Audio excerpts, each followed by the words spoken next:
Terima kasih Anda masih menyaksikan Azul Corner. Saya masih ditemani mantan Ketua Tim Anti Mafia Migas, Faisal Basri. Bang Faisal, perputaran uang di Petral sangat besar.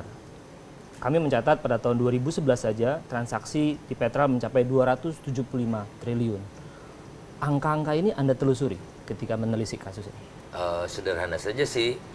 Di kita konsumen terbesar di region di kawasan ini, kemudian Pertamina masuk Fortune 500 gitu ya. Ya karena apa? Ya karena minum BBM kita besar. Minum BBM-nya berapa dikali harga, tentu saja besar.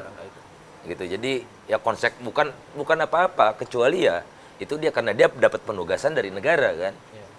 Jadi ya dibandingkan sama mana-mana kita pasti menang kalau dari segi omset gitu. Dan betapa besarnya kekuasaan yang diberikan kepada PES itu kan. Bukan ISC. Nah, soal perputaran uang tadi sangat terkait dengan kekuatan politik. Orang mengatakan bahwa bisnis migas itu nggak bisa dilepaskan dengan bisnis politik.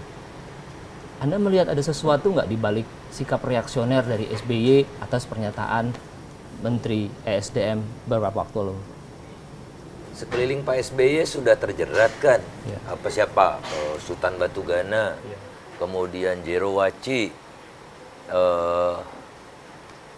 setidaknya 2 itu kan. Kemudian Ketua SKK Migas. Ketua SKK Migas tidak langsung terkait dengan Pak SBY. Namun kita lihat sequence-nya gitu. Sequence-nya waktu Pak Dahlan Iskan menyatakan akan bubarkan Petrol karena tidak rasional segala macam, akhirnya kandas kan.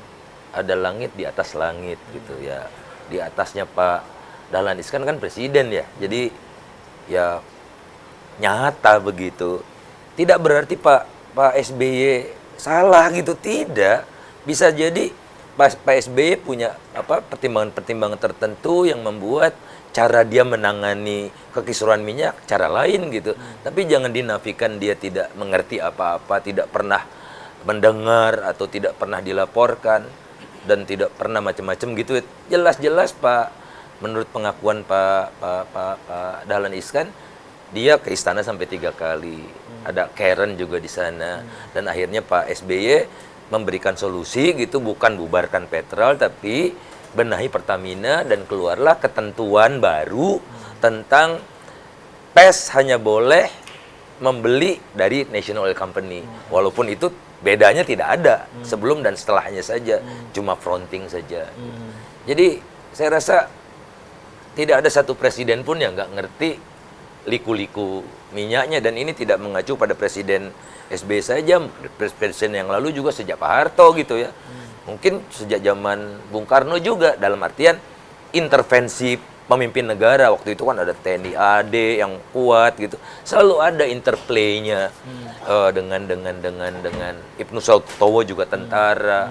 Ada hubungan dengan macam-macam deh kekuatan-kekuatan yang ada waktu itu. Ya, kalau dibandingkan zaman era SBY dengan sekarang, tentu kita tidak bisa menilai karena masih sangat dini. Tapi kalau lihat di satu pihak ada keberanian membubarkan Petra, tapi di pihak lain kita mendengar cerita tentang Sonangol misalnya begitu, yang erat kaitannya dengan Surya Paloh, salah satu pimpinan partai pendukung Jokowi. Apakah Anda tidak mencemaskan ini? Tentu saja mencemaskan, oleh karena itulah salah satu rekomendasi kami dibuat aturan yang transparan, jadi diperkuat kelembagaannya supaya tidak ada lagi mafia yang lama maupun baru berkecimpung. Tidak ada lagi pemburu rente masuk ke sektor migas. Makanya kami rekomendasikan misalnya participating interest itu, yang hak daerah 10% itu harus bersih dari swasta, siapapun itu. Jadi rekomendasi kami begitu. Jadi supaya apa yang terjadi dengan Newmont seperti tidak boleh lagi. Tidak boleh. Nah, kalau daerahnya tidak sanggup, ya digendong oleh Pertamina. Tapi sebaik-baiknya adalah jatah pemerintah pusat itu persentase tertentu langsung masuk ke APBD, sebagaimana jatah pemerintah pusat masuk ke APBN, tidak perlu lewat BUMD. Karena bahaya juga, misalnya ada satu perusahaan minyak mengalami masalah bencana gitu, seperti Lapindo gitu misalnya, daerahnya juga harus menanggung. Daerah tidak boleh menanggung kerugian-kerugian atau risiko bisnis.